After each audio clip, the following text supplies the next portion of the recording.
Hello friends, my name is Alexander Elder.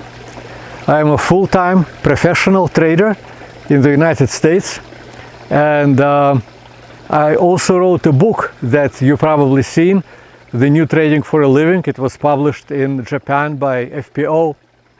I'm very grateful to FPO for inviting me to Osaka. I've never been to Osaka before, been to Japan many times, but never to Osaka, and I really look forward to visiting.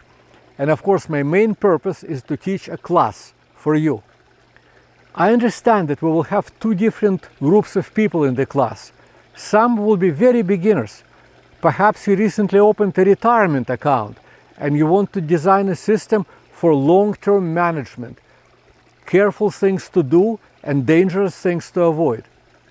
The other group of people are active traders, like myself. I buy and sell within a few days. And I want to show you what I do and how to make the process of short-term trading more rewarding and less dangerous. I'm sending you best greetings from my home.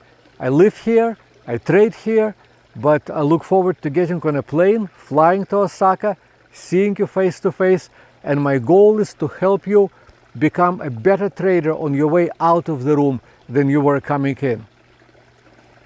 I look forward to seeing you.